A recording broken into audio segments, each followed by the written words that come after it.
Hi, welcome back to my channel. So I'm just filming this little intro right here just to say what I'm doing in the video, because basically in this video I tried out a new style of editing that I don't usually do. Basically just like an aesthetic slash creative type of edit. So I kind of did a bit of research and I was looking on Instagram to find the type of edits that I wanted to recreate, and I also watched Lauren's video on like just help on how to make aesthetic edits. I tried it out and I really liked the finished product, and I think I might be doing some more edits like that. In the video I just screen recorded my screen and I did a voiceover of just like my process of making it.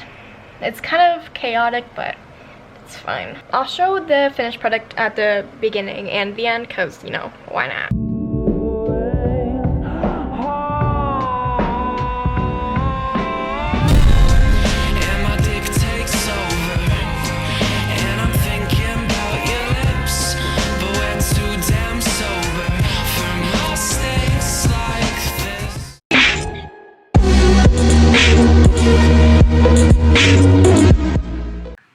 So here I added halftone with a like beige color, but I didn't end up liking it, so this whole intro part is kind of pointless. So then I added a like, I don't even know what this color is, like a raspberry mauve.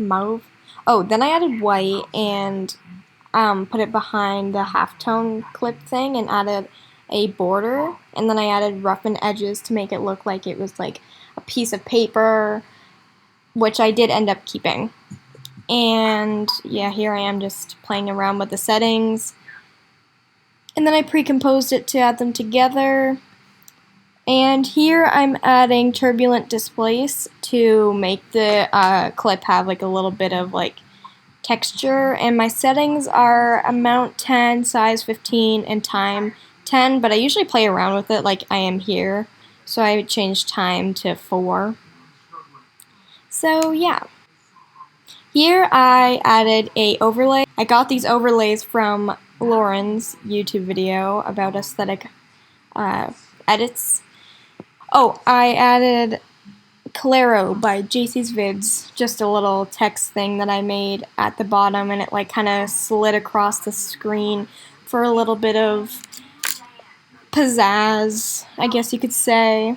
Right now I'm adding a adjustment layer and adding S_shake and S_flicker to give the clip some movement. I also got this technique from Lauren's YouTube video and I love it. So yeah.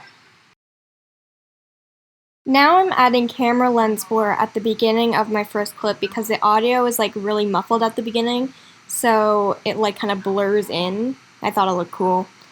So now I'm adding motion tile and blur mode curves to all of my clips as I would usually do. And now I'm doing a zoom in at the end of my intro.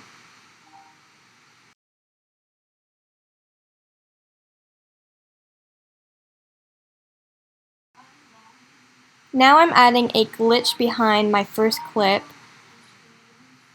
to make it more interesting. So yeah, now I'm just playing around with the settings here. I also got the overlay from Lauren. Now I'm adding S_glow to add a brightness effect, and I think the S_glow was a better idea to use instead of the just normal brightness because it's like fuzzier. I don't know how to describe it. Now, what am I doing here? Oh, now I'm just doing another transition. What am I doing? Oh, I'm doing dissolve luma, so it like, what's it, blurs together? Not blurs together, what's the word? I don't even know. Fades, that's it. There we go. Now I duplicated the effect and now I'm flipping this one, and then I added halftone to it. I probably do that in like a bit, but now I'm like fading it together, as you can see. It's kind of hard to describe, but you'll see what I mean. Yeah, then I added halftone, and I tried to do this weird slide in with position, but I didn't end up liking it, so I added S_shake instead. I don't know, I'll do that at some point. Oh, now I'm zooming it in, I think, or out. I don't know. We'll just have to see. I don't know if this is even useful information, but you get what I'm saying. Oh, I think I'm doing the other half of the transition right now. Oh, here I added S_shake. And I turned off Y shake and tilt shake. So it's just like a slide shake. I forgot to turn off tilt shake, but I do end up doing that.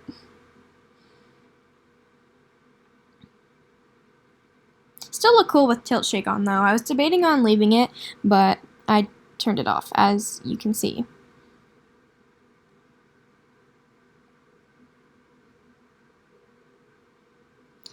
And now I'm pre-composing this clip and I'm changing the composition so it's a square. So it will just be, I don't know.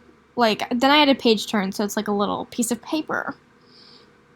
Oh, and here I'm just doing like finishing off the zoom in effect, or zoom out effect. I think it was zoom in. And I use blur mode curve so it's smoother. That's the word.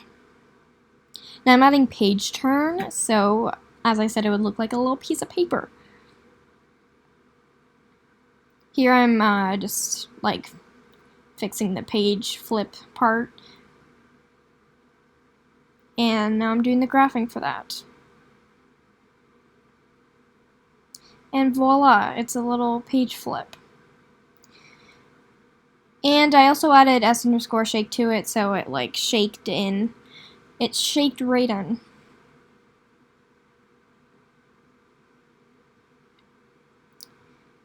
And there we have it. That transition is done. Oh, just kidding. Now I'm zooming it in.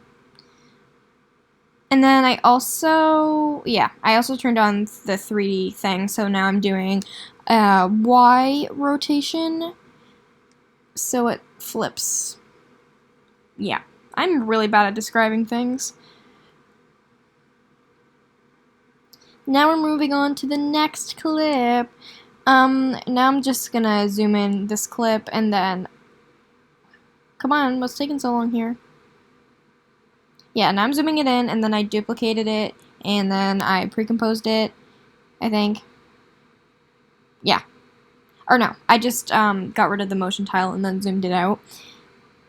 And then I added black and white to the background so that the picture in front would stand out. And now I turned on position and I'm just like zooming it down, so it's just like a moving background. And then I used Y rotation again and I zoomed it out to finish off the other transition. And I'm just playing around with the settings right now.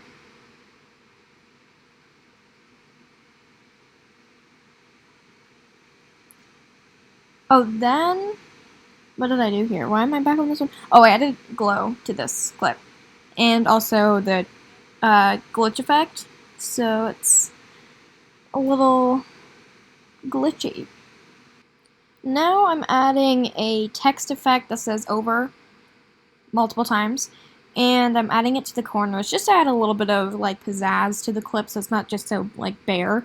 And I added wave warp so it would be like moving around like a little wave, and I thought it looked pretty cool. I ended up putting drop shadow on, and I don't know if I do it, like, might have done it like a bit later, but I did, or no. Did I add drop shadow? Or maybe not. It stood out pretty well on its own, so I don't think I did. But usually I would. Oh, now I'm adding a page turn transition, so this is an overlay that I got from YouTube, and here I'm just adding it. Now I'm adding key light to the clip, and I think I did green first. Yeah, I selected green and then pre-composed it, and then I realized, oh, that turned the clip in the background green, so I had to undo it all and then key light, or what's it, like, get the red color, select the red color first, and then pre-compose it, and then select the green, because we don't want a green clip. We want it to be regular color. And there we have it. Now I'm just adjusting the background clip a little bit because it wasn't long enough. Oh, now I'm doing that scale effect or transition that's like it stretches out, and then yeah, you'll see. You do that by pressing the little chain beside scale. And here I have Claro just standing, and I'm cutting out the picture and adding, well, I put a solid behind it and then did some masking and pre-composed them. Actually, no, I don't think I pre-composed them yet. I'm adding rough edges to the white so it looks like it's ripped out of a magazine or something, and then I pre-composed it. It looks a little weird, but it looks different depending on the resolution of the composition, so I ended up like going back and forth just to see what it would look like when it was fully rendered. That's a little pro tip. And I'm just doing the same thing to the second one. Masking it, adding roughen edges, and yeah.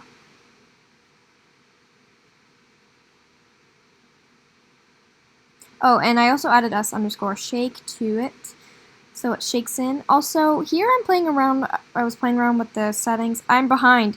Or no, I was playing around with the graphing, so it zoomed in. And then I also added a glitch. Or no, it wasn't glitch. It was an overlay.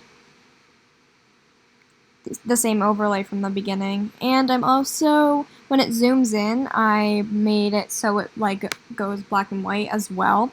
That weird S graph was me just playing around with the zoom in part. And now I'm adding black and white. Or no, I already just said that. Now I'm doing a slide transition, or slide up, and I'm just finishing off that transition on the next clip, or on the last clip, by the way. And yeah, I also didn't put in me adding the coloring and stuff because I feel like it was just pointless. So this is just the last part of the video. Sorry if this was kind of useless and bad explaining. Oh, and also here's the finished thing.